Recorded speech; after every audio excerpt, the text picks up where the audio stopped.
नमस्कार साथियों, सरस्वती माँ स्टडी क्लास में आपका स्वागत है। हम गणित का अध्ययन कर रहे हैं और गणित में पूर्व क्लास में हम संख्या ज्ञान या संख्या पद्धति के बारे में पढ़े थे। उसी को आगे बढ़ाते हुए मैं इस क्लास को आगे बढ़ाना चाहूंगा और उसमें नेक्स्ट सवाल करेंगे।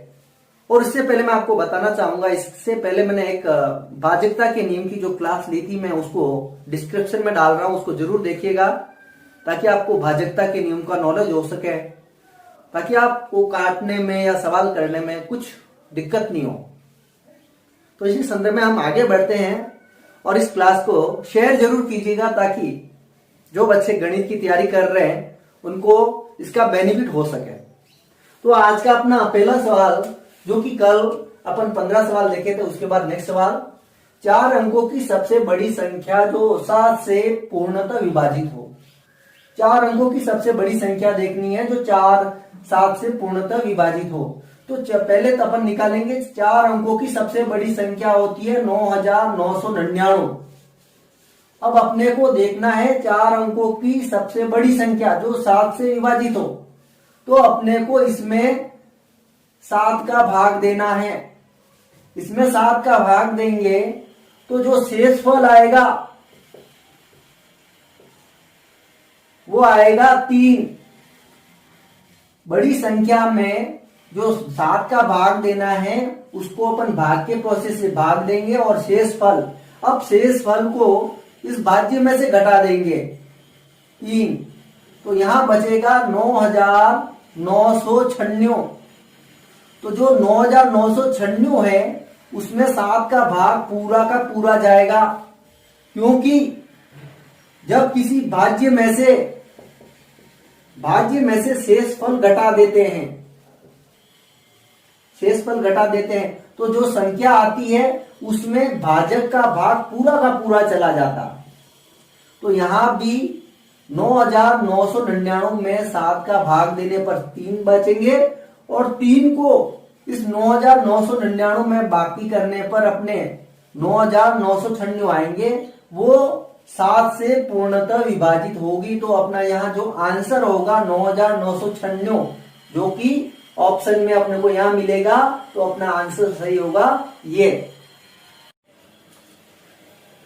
नेक्स्ट सवाल है अपना 17वां, 6 लगातार आने वाली प्राकृत संख्याओं में यदि पहली 3 संख्या का योग 27 होता है तो अगली 3 संख्या का योग पूछा है।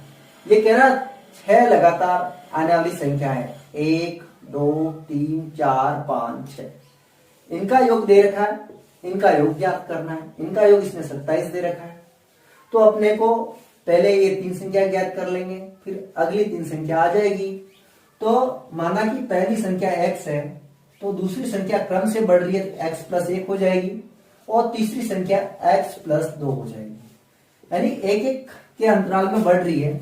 इन सब का योग करते हैं x प्लस 1 और x प्लस 2। इन सब का योग बता दिया इसने 27।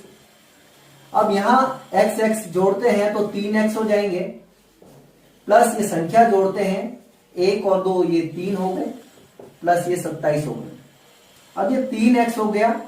अब 27 को पक्षांतर करके उधर ले जाएंगे, 27 और इधर माइनस का 3 हो जाएगा। तो x बराबर हो जाएगा 24। 3x बराबर x का मान ज्ञात करेंगे 24 बटे 3, तो x का मान आ जाएगा 8। तो जो अपने x का मान आया वो हम यहां रख देंगे x की जगह। x बराबर 8 आया तो ये पहली संख्या 8 हो गई। दूसरी संख्या 8 प्लस 1 बराबर 9 हो जाएगी और तीसरी संख्या 8 प्लस 2 बराबर 10 हो जाएगी।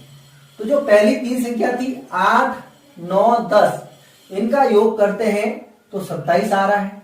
अब नेक्स्ट 3 संख्या यानी 10 के बाद वाली 3 संख्या हो जाएगी 11 12 और 13। 11 12 और 13 होगी। तो फिर अपने को इनका योग निकालना है। इनका योग करेंगे तो अपना योग हो जाएगा 36। तो नेक्स्ट आने वाली जो 3 संख्या होगी उनका योग होगा 36। तो इस सवाल का जो उत्तर होगा 36। पहली 3 संख्या ये हो जाएगी, 8, 9, 10 और तीसरी संख्या ये हो जाएगी। इसको अपन अगर और दूसरी ट्रिक्स से करें तो 27 में डायरेक्ट अपन 3 का भाग देंगे तो 9 आते हैं, तो 9 को अपने को बीच में रखना है और एक संख्या ये आ गई और एक संख्या ये हो गई, इनका योग बस अर्थ 27 मिलना चाहिए। हाँ, अगर 27 नहीं मिले तो 9, 10, 11 ले लें या 7, 8, 9 ले लें, तो इन तीनों का योग 27 आ गया। अब अगली 3 संख्या लिख दो, 11, 12, 13, तो इनका योग 36 हो जाएगा। तो अगर आप दूसरी विधि से करना चाहो तो ये विधि भी अपने को मौजूद है। अब अपन देखते हैं नेक्स्ट सवाल।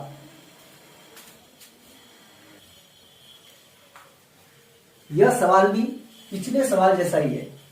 यहां 3 द्वारा गुणित 3 क्रमागत संख्याओं का योग दे रखा है 90। ऐसी संख्या 3 क्रमागत जो 3 द्वारा गुणित हो, जिसमें 3 का गुणा करते हुए या वो 3 से विभाजित होती हुई, तो उनका योग दे रखा है 90। इसमें से सबसे बड़ी संख्या निकालनी है, तो 3 द्वारा गुणित अपन पहली संख्या मानेंगे x। अब x के क्रम में 1, 2, 3 नहीं चलना है, दूसरी संख्या हो जाएगी x प्लस 3, 3 द्वारा गुणित है, और तीसरी संख्या हो जाएगी x प्लस 6। अब इनका योग दे रखा है x प्लस 3 और x प्लस 6, ये तीसरी, ये दूसरी, ये पहली, इनका योग दे रखा है 90। अब यहां पर अपन करते हैं 3x हो गए, x जोड़ेंगे और इनको जोड़ेंगे, 3 और 6 को जोड़ेंगे 9 हो गए। अब इधर हो गए 90। अब 3x, अब यहां पर पक्षांतर करने से 9 को उधर ले जाएंगे तो 90 माइनस हो जाएगा 9, क्योंकि पक्षांतर के बाद अपन कोई संख्या इधर ले जाते हैं तो इनका जो सिंबल होता है चेंज हो जाता है। तो यहां 3x बराबर हो जाएंगे 81, x बराबर हो जाएगा अपना 81/3। यहां वज्र गुणा होता है, तो यहां x का जो मान निकलेगा 27, तो हम x की जगह लिख देंगे 27, x प्लस 3 की जगह लिख लेंगे 27 प्लस 3, और यहां 27 प्लस 6, तो पहली संख्या ये हो जाएगी, दूसरी संख्या इन दोनों को जोड़ेंगे तो 30 हो जाएंगे, और तीसरी संख्या हो जाएगी 33। तो इस सवाल में जो अपना उत्तर बैठेगा वो होगा अपना उत्तर 33। इस सवाल को दूसरी विधि से भी कर सकते हैं। अपने पास 3 संख्या है, 90 को 3 से भाग करेंगे तो 30 आ जाएंगे। अब 30 के इर्द गिर्द अपने को 2 संख्या रखनी है जिसका योग अपने 90 बैठना चाहिए, तो यहां 27 कर देंगे और इधर 33 कर देंगे, और इनका अगर योग करके देखते हैं तो अपना 90 आ रहा है। 90 न आने की स्थिति में आप इसको 33, 30, 33, 36 कर दो या फिर इधर 24 लगा दो, कुल मिलाकर अपना योग 90 आना चाहिए। अब यहाँ अपना ऐसा करने से योग 90 आ गया, तो इसमें सबसे बड़ी संख्या हो गई 33, तो यहां से भी अपन इसका आंसर निकाल सकते हैं 33। तो इस 2 विधि बताइए, एक तो ये विधि और एक ये विधि। जो विधि आपको उपयुक्त लगे वो अपने दिमाग में रखना।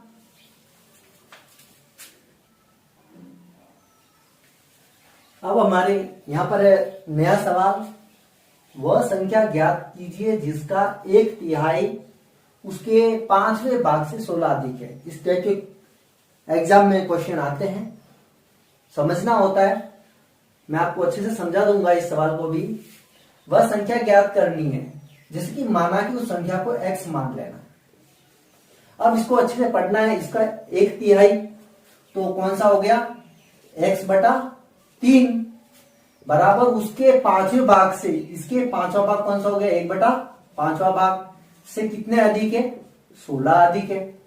वह संख्या ज्ञात करें, ये अपने को x का मान ज्ञात करना है जिसका 1/3 ये हो गया, उसके 5वें भाग, इसका 5वां भाग ये हो गया, उससे 16 अधिक है, ये 16 अधिक है।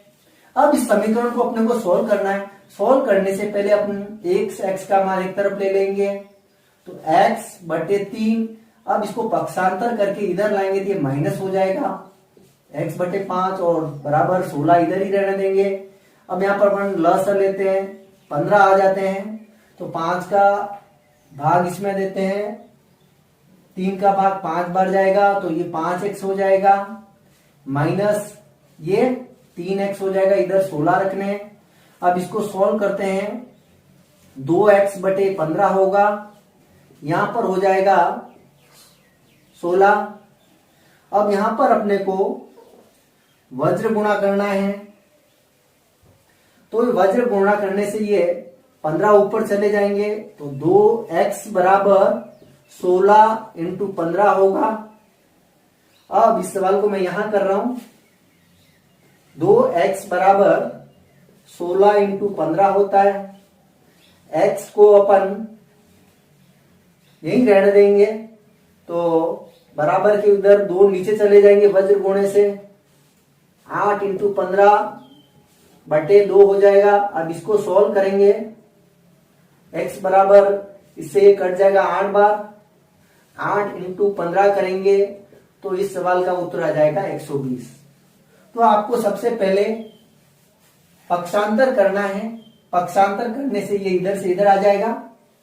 फिर इसको अपन लसर विधि से सॉल्व करेंगे, इसका अपने को ये आ जाएगा।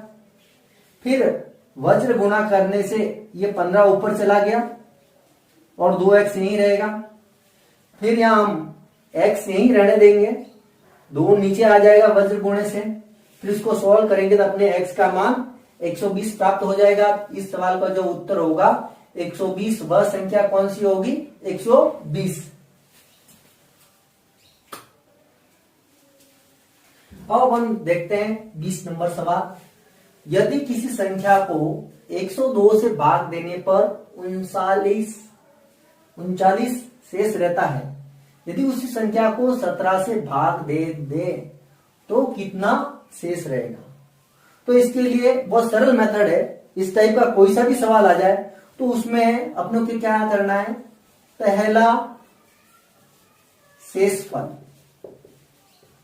शेषफल में दूसरे भाजक का भाग दे देंगे, दूसरे भाजक का भाग देना है। पहला शेषफल कौन सा हो गया, यानी कि पहला भाजकता का ये हो गया भाजक, और शेषफल कौन सा हो गया, पहला शेषफल ये हो गया, तो यहां हो जाएगा 39। और दूसरा भाजक कौन सा हो रहा है, 17, तो अपने को यहां 17 का भाग देंगे। तो 39 को 17 से भाग देने पर यहां पर अपना शेषफल क्या आएगा, 17 दूनी 34, और यहां शेषफल बचेगा 5। तो यहां जो अपना उत्तर आएगा, इस सवाल का उत्तर होगा 5। तो इस सवाल के लिए इस प्रकार के सवाल आते हैं तो उसके लिए टिक्स ध्यान रखनी है। पहले शेषफल में, ये पहला शेषफल हो गया, उसमें दूसरे भाजक का भाग देते हैं, तो 39 में 17 का भाग देते हैं, 17 दूनी 34 और 5 शेषफल बचा, तो इस सवाल का उत्तर हुआ 5।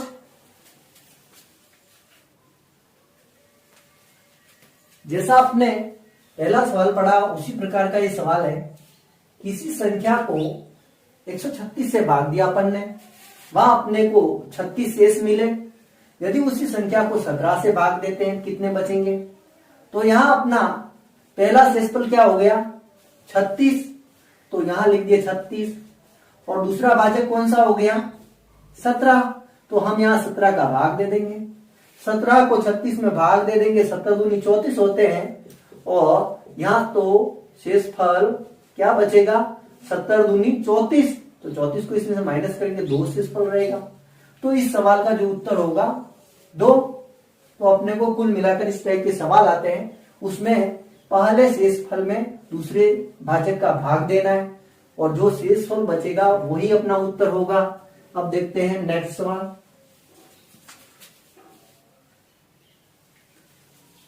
यहां अपने पास एक नया सवाल है, x/16 और 196/x समीकरण दे रखा है, उसमें x का मान ज्ञात करना है। तो x/16 बराबर 196/x। अब हम यहां पर वज्र गुणा करेंगे, वज्र गुणा होता है क्रॉस, तो ये x ऊपर चला जाएगा, x इंटू एक्स हो जाएगा, इधर 196 इंटू 16 हो जाएगा, ये एक्स स्क्वायर हो जाएगा। अब 196 इंटू 16, अब इसको मल्टीप्लाई नहीं करना है फिलहाल, अब इसको x करेंगे तो इसको अंडर रूट में लेना पड़ेगा। 196 इंटू 16, अब इसको सॉल्व करते हैं तो 196 को अंडर रूट से बाहर निकालेंगे 14 हो जाएगा, क्योंकि 14 का स्क्वायर करते हैं तो 196 होता है। अब इसका 4 हो जाएगा, क्योंकि 4 का स्क्वायर करते हैं 16 होता है, तो यहां पर 4 लिख देंगे। अब इन दोनों का मल्टीप्लाई करते हैं 56, 14 चौकू 56 होता है, तो यहां x का मान आएगा 56, तो इस सवाल का जो आंसर होगा 56। अब हमारे पास नया सवाल है, 9708 में कम से कम कौन सी संख्या घटाई जाए तो 9 से विभाजित होगी। तो यहां अपने को कुछ नहीं करना है, 9708 में 9 का भाग देंगे और जो शेषफल प्राप्त होगा, शेषफल को इसमें से घटा देंगे, वो अपना उत्तर होगा। उस संख्या में 9 का भाग पूरा का पूरा जाएगा। अब इस संख्या में अपन 9 का भाग देते हैं तो अपने को शेषफल मिलेगा 6। अब 6 को 9708 में से 6 को घटा देंगे तो ये 9702 जो संख्या प्राप्त होगी वो इस 9 से पूर्णतः विभाजित होगी। इस संख्या में 9 का भाग पूरा का पूरा जाएगा, तो अपना जो यह आंसर होगा 9702। इस क्वेश्चन का उत्तर आएगा 9702। अब देखते हैं नेक्स्ट। इस सवाल में सब घात दी हुई है, 17 की घात 1999, 11 की घात 1999, 7 की घात 1999। इसको अपन सॉल्व करते हैं तो अपने को इकाई का अंक निकालना है। जैसा कि अपन पहले पढ़ चुके थे, 17 की घात 1999 होता है, इसका इकाई का अंक ज्ञात करने के लिए यहां अपन 4 का भाग देंगे, प्लस 11 की घात 1999, यहां पर भी 4 का भाग देते हैं और शेष फल क्या प्राप्त होता है, और माइनस 7 की घात 1999, और यहां पर भी 4 का भाग देते हैं, अपने को शेष फल घात के रूप में लिखना है। तो यहां 17 की घात, यहां अपन ने किया शेषफल 3 आया, प्लस 11 की घात करेंगे वहां पर भी शेषफल 3 आएगा, माइनस 3 की घात करेंगे वहां पर भी शेषफल 3 ही आएगा। अब 7 की घात 3 प्लस 1 की घात 3 माइनस 7 की घात 3। अब इस सवाल को अपन आगे करते हैं। अब इस घन को सॉल्व करते हैं, ये होता है 343, ये 1 हो जाएगा और माइनस का यहां 343। अब अपने को इसका इकाई का अंक लेंगे 3 प्लस 1 माइनस इसकी इकाई का अंक 3 हो जाएगा। अब इसको सॉल्व करते हैं, माइनस प्लस का 3 माइनस का 3 कुछ नहीं बचेगा और यहां उत्तर हो जाएगा 1। तो इस सवाल का जो उत्तर आएगा इकाई का अंक वो 1 होगा। 3 और 1 4, 4 में से 3 घटा देंगे तो 1 बचेगा, तो इस सवाल का उत्तर होगा इकाई का अंक वो 1 होगा। यह हमारे पास 25वां सवाल है। एक संख्या दी गई है, उसमें 2x की जगह मान लिखना है, उसमें x के स्थान पर कौन सा मान रखें इन ऑब्जेक्ट में से, तो वह संख्या 3 से पूर्णतः विभाजित हो। 3 से वह संख्या 3 से पूर्ण विभाजित हो। अगर x के स्थान पर 9, 7, 2 या 5 में से क्या रख दे तो वह 3 से पूर्णतः विभाजित होगा। तो इसके लिए अपने को 3 से भाजकता का नियम याद होना चाहिए। इसके लिए आपको भाजकता के नियम वाली क्लास देखनी होगी, जो कि मैं इसके डिस्क्रिप्शन में डाल रहा हूं। तो अपने को x की जगह अपने को 9 भी रखना है, x की जगह अपने को 7 रखकर देखना है, x की जगह 2 रखकर देखना है, x की जगह 5 देखकर रखना है। अब अपन x की जगह अगर हम यहां पर 7 रखेंगे, x की जगह 7 रख देंगे और 7 9 3, x की जगह 7 रखा, फिर क्या, x की जगह मैंने 7 रखा तो 3 से भाज्यता के नियम के अंतर्गत इन सभी के योग में 3 का भाग जाना चाहिए। अब इसका योग करते हैं, 5 12, 12 और 7 19, 19 और 9 28, 28 3 31, 7 38, 38 और 4 42 होते हैं और 42 में 3 का भाग पूरा का पूरा जाता है। तो इस संख्या में भी 3 का भाग पूरा का पूरा जाएगा। अतः अपने को x की जगह कौन सा मान रखना पड़ेगा, 7। तो इस सवाल का उत्तर हो जाएगा 7। तो आज की अपन ने ये गणित की क्लास पूरी की है। मैं आशा करता हूं कि आज के मैंने जो आपको सवाल समझाए हैं उनको भी अच्छे से समझोगे और नेक्स्ट सवाल में इसी तरह के और अच्छे से अच्छे सवाल के साथ अपन और उपस्थित होंगे। और मेरी इस क्लास को शेयर जरूर कीजिएगा ताकि उन बच्चों को बेनिफिट हो सके जो अपने आप को गणित सीखने में कमजोर महसूस करें।